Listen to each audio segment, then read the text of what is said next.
Вітаю, друзі. Ну що, поговорив я не зі злими язиками з Банкової, а з добрими язиками з секретаріату Верховної Ради. От вони мені кажуть, що сьогодні, у вівторок, порядок денний такий: спочатку продовження воєнного стану та мобілізація, ну і звільнення прем'єр-міністра України. Ну, для того, щоб скинути всіх інших. Як кажуть, колода відбій. А далі всі чекали, що голосування буде в середу, але так сталося, що голосів і досі нема. Тому зміщається все на четвер. Кажуть, що саме попередньо четвер будуть призначення всіх пакетом, але МЗС та Міністерство оборони окремо. Так, зміни в Міністерстві закордонних справ теж можуть бути. Так от, там голосування будуть, і, скоріш за все, ми почуємо нові прізвища в обох міністерствах. Але питання в іншому. На четвер з великою вірогідністю голосів може не бути. І тут стає запитання, а взагалі, що відбувається? Ну, давайте відверто. Бо треба зрозуміти, які причини для того, щоб змінити уряд. А їх, насамперед, головних причин 4. Перша причина – це те, що один з віце-прем'єрів незабаром отримує підозру в корупції від НАБУ і САП. Всі і так знають, це секрет Полішинель, але я назову. ЗМІ пишуть про Олексія Кулебу. Людина, яка дуже близька до Єрмака, називала його навіть правою рукою. І дуже цікаво, Єрмака, він ще в дуже близьких стосунках з Семеном Кривоносом, очільником НАБУ. І кажуть, саме завдяки тому, що він близький до одного і до другого, так довго уникав підозри в корупцію. Але, нагадаю, в НАБУ є дві сили: одна, яка підпорядковується Кривоносу, а інша, на яку мають вплив якісь наші західні партнери. Ну, так кажуть. І саме тому, бачимо, незабаром дещо отримає. Тому, щоб уникнути конфлікту, вирішили повторити трюк, який крутанули минулого року. Ну, щоб уникнути ганьби через звільнення віце-прем'єра Чернишова, який ще й кум Зеленського. Так от тоді весь уряд відправили в відставку. Зараз хочуть зробити щось таке схоже. Друге, є відверто, і це спостерігають, через дії уряду проблеми з фінансуванням і підготовки країни до зими. Дуже погано готують. І для того, щоб потім приховати оцю бездіяльність та повну некомпетентність уряду, вирішили, щоб вивести цих людей з відповідальності і негативу, а також, щоб потім ніхто не казав, що цих людей вже призначив Зеленський, і тому він несе відповідальність, тож тих, хто неналежно готує країну до зими, вирішили відправити просто у відставку, бо потім одні скажуть, що вони не встигли, тому що просто їх звільнили, а другі, що не встигли, тому що часу було замало. Цинічно, але як є. Постраждають ті, хто не отримують потрібних послуг від держави і забезпечення тепло- та енергозабезпечення. Далі. Третя причина. Зеленський живе виборами і намагається позбутися репутаційного баласту з одного боку, і тих, кого бачать своїм конкурентом на виборах з іншого боку. А також тих, хто може бути потенційною загрозою в майбутньому. То одночасно з урядом можуть зняти ще й декого з посади і сподіваються на те, що все це поглине інформаційний шум, і люди не звернуть увагу. Мова не про уряд. Зверніть увагу на це. До речі, заміни в силовому блоці якраз пов'язані з виборами і бажанням Зеленського використати силовий апарат на виборах по максимуму. Про те, що Путін не погодиться на ці вибори, він, мабуть, забув. Тому що Путін не хоче виборів в Україні. Путін хоче знищити Україну. Чому Зеленський живе цими виборами, мені відверто не зрозуміло. І останнє. Свериденко дійсно міняють через те, що вона не може впоратися з тими завданнями і викликами, які стоять сьогодні перед урядом і державою.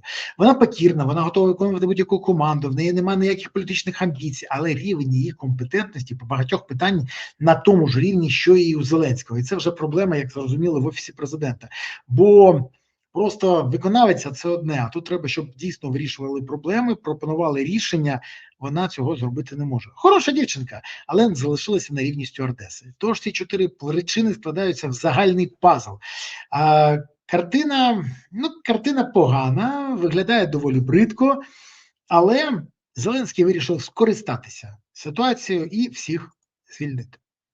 Вам здається це смішним?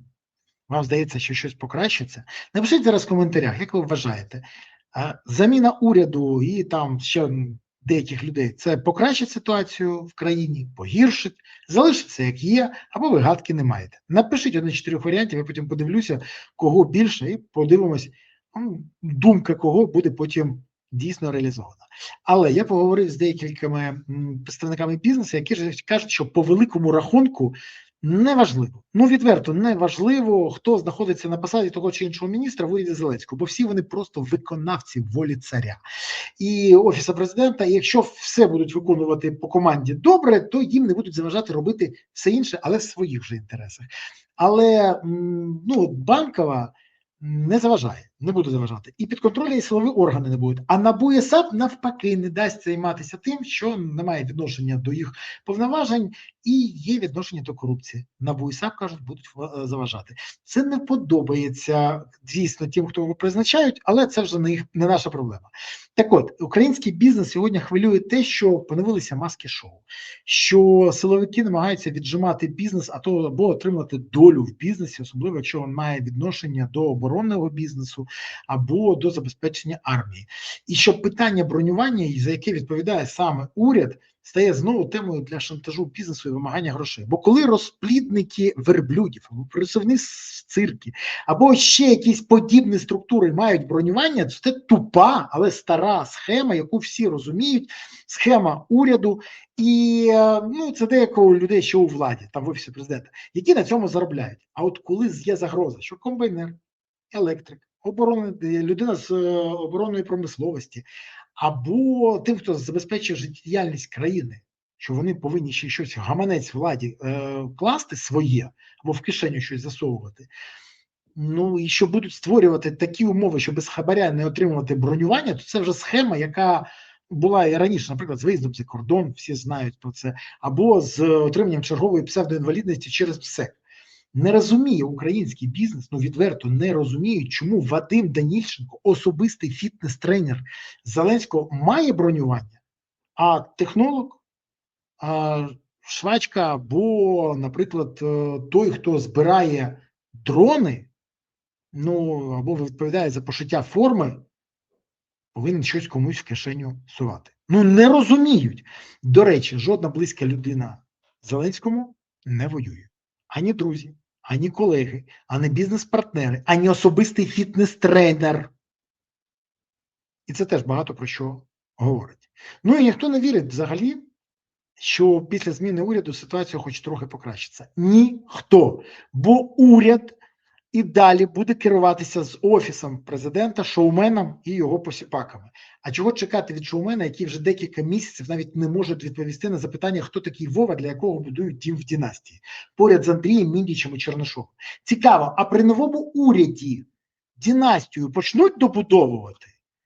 Чи це не на часі, і це просто чекає свого часу, щоб потім там цим займатися?